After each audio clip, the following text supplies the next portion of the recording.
All right, buck up. A Fox News alert. Louisiana State Police capturing the fourth of the 10 inmates who broke out of a New Orleans jail earlier Friday morning. The attempted murder suspect reportedly found inside an abandoned house. And as the manhunt for 6 others continues, the DA says some of his staff and his family members are in hiding. Yeah, who wouldn't? Nate Foy is live in New Orleans with the latest. Nate, you see anybody running around?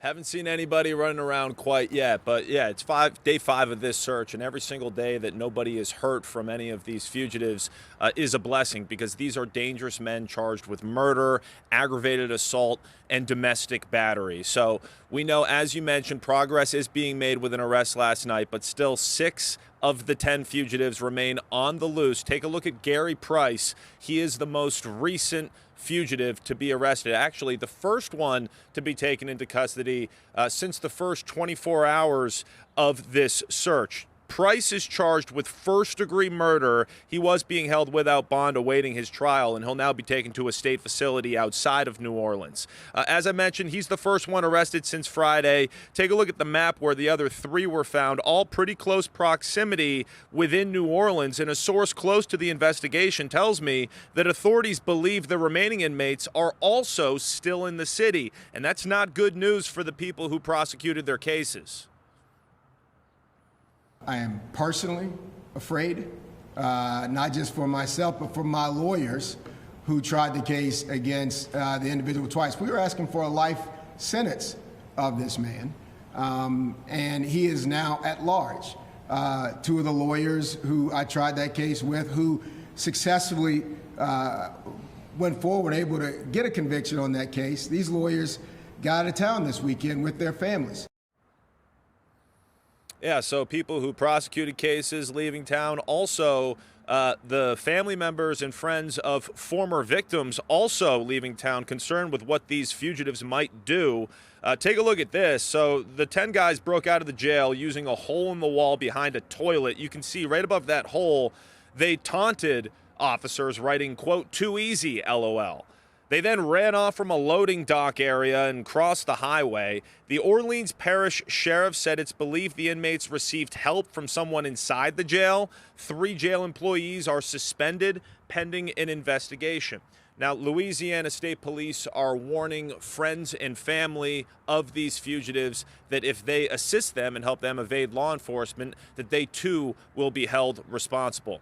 A source close to the investigation tells me they believe that they're getting good information, that they have good intelligence on these fugitives, but so far for the remaining 6, the timing has been off. So he made it seem that they've come close to arresting the 6 remaining fugitives. It just hasn't happened yet. You know what's so amazing, Nate, is they found out that they left at 1 in the morning. When they got up the next day, they found out they weren't there. They looked back at the tape and they said, well, at 1 o'clock they got out. But they didn't know until 8 hours later, and they looked at the tape. The question is, does anyone at the jail look at the surveillance cameras Who's working in real time? So normally they do, Brian, and the person who was supposed to be doing that took a break to eat some food. So that was the first major security lapse here. Also, these inmates, some of the most dangerous inmates in this facility, were on the first floor. They're supposed to be held up on higher floors. Prior to that, there was a request from this facility to fix some doors that apparently you can knock the door off the track, and that is what the inmates did to get into that cell, where they were able to dig that hole behind the toilet, which ultimately facilitated their escape. So there are multiple layers of security failures that ultimately led to this escape, and now the priority is making sure that they catch the 6 remaining fugitives who are still out there. It's unbelievable. All right. Thank you so Thanks, much, Nate. Nate. Also, it is law. So let's bring in Tulsa County, Oklahoma Sheriff Vic Regaldo. Sheriff, great to see you. Have you been in contact with authorities in Louisiana, and how is the coordination going? We have not, I have not directly had any contact with the authorities in Louisiana, other than the fact that, we've been notified that the potential of these individuals coming into our state does in fact exist. But we've received nothing specific. But it is certainly on our minds and the minds of law enforcement here in Northeast Oklahoma. Do you feel as though someone's got to have oversight, the FBI or U.S. Marshals, in order to be able to pursue people from state to state and not lose things at the border, not lose intelligence at the border? Absolutely. I mean, an escape of this magnitude is going to involve multi-jurisdictions to include local, state, and federal authorities.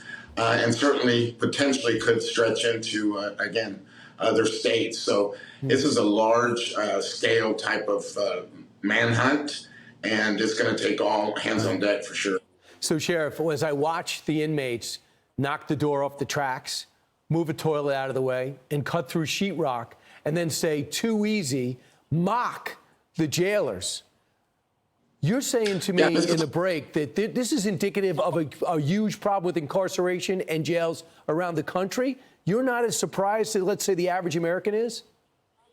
I'm not surprised at all. Jails have typically been ignored throughout our country.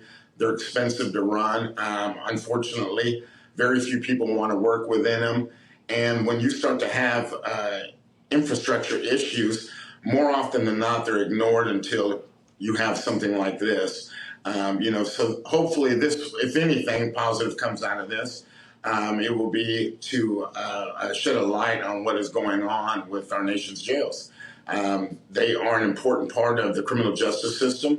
Obviously, they house some of our nation's most dangerous criminals, and they're unfortunately being ignored across the country. And so we need to definitely do something about it. Bureaucrats need to do something about it instead of ignoring it. And again, this is an issue that is occurring across this country. You know, I have a radio affiliate, KRMG, right in Tulsa, Oklahoma, and I'm sure they're worried about these murderers that are now out and about. What's your message? What is the danger?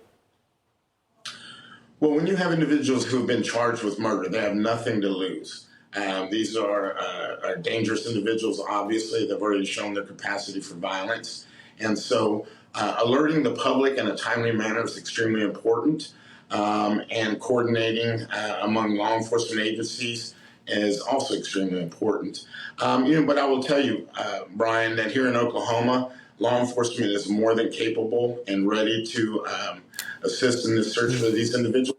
And I would remind these individuals that Oklahoma is a constitutional carry state. Yes. So I would tiptoe lightly if they were to come into Oklahoma. Absolutely. But it does concern me a little, Sheriff, that you haven't been contacted yet and given any information. Yeah, and information comes as they develop it. Maybe they haven't developed anything specifically to Oklahoma other than the fact that there's a chance that they could enter into our state.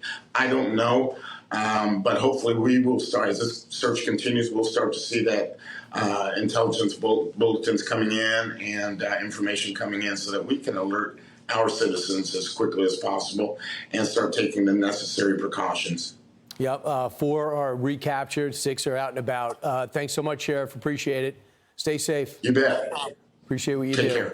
I'm Steve Doocy. I'm Brian Kilmeade. And I'm Ainsley Earhart. And click here to subscribe to the Fox News YouTube page to catch our hottest interviews and most compelling analysis.